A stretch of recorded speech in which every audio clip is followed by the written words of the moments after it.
We don't know what we ought to pray for. If that's Paul saying that, how much more for us? We don't know what we ought to pray for. Sometimes we don't have a clue. Some of us feel shut down in our heart because we have asked for things. And we've asked God, and maybe we've asked God repeatedly, and he hasn't come through. And sometimes we can get to a place where we actually feel disappointed by God because he tells us to ask, and we've been faithful in that, and he hasn't come through on things that we really think we need. Deep desires of our heart. And sometimes we can feel let down by God, let down to the point where we actually don't want to pray the deepest desires of our heart because we actually don't want to be let down again.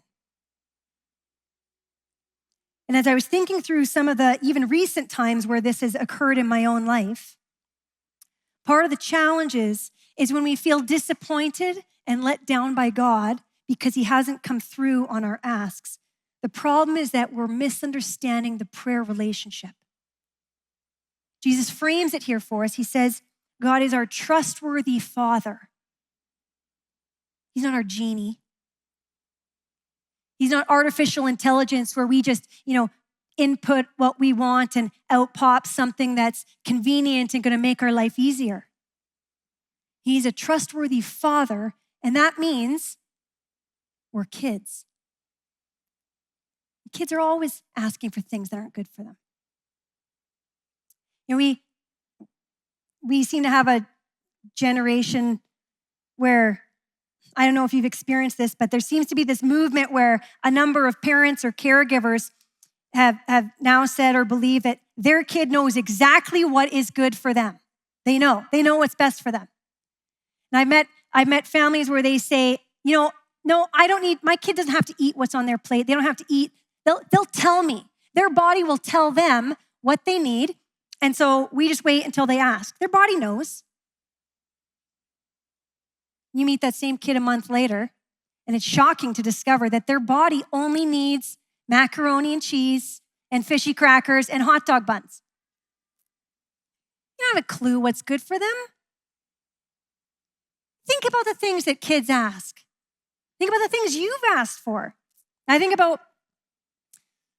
had a big season of my life where every night I would pray to God, God, would you please let me be over 6 feet tall so that I can be the first woman to play in the NBA?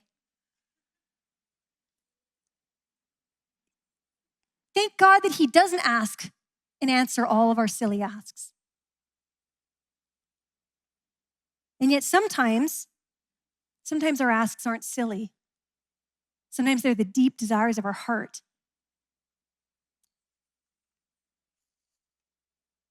And we're told here that our God is a Father who gives good gifts to his kids, even if his kids are asking for something else.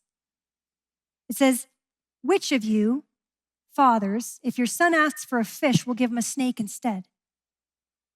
We could flip that, and it would still be true. Jesus could have said, which of you, if your child asks for a snake, is going to give him a snake? None of us. None of us is going to give something that isn't good. And that is God's commitment to us. And so often, when we find ourselves disappointed with the Lord because we've come with an ask and he has not come through, it is because in our limited perspective, in our human finiteness, we cannot see what he sees. And while he invites us to come with our ask, we're to pray in this prayer, not just as a blank check. You'll see the words there in the text. We're to pray, your kingdom come.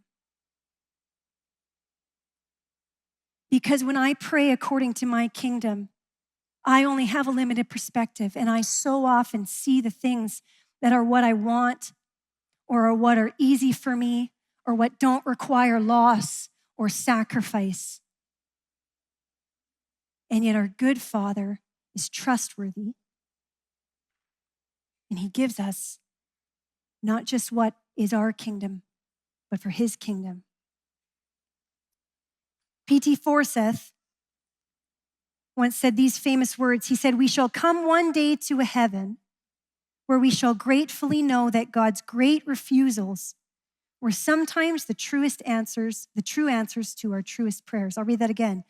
"We shall come one day to a heaven where we shall gratefully know that God's great refusals were sometimes the true answers to our truest prayers." And that's good news because it means that it's okay when we get it wrong in prayer. It's okay when we pray for things that we think are for our good and we don't quite have it right. God uses our prayers. Romans chapter 8, verse 26 and 27, the Apostle Paul, he says this. He says, "We don't know what we ought to pray for."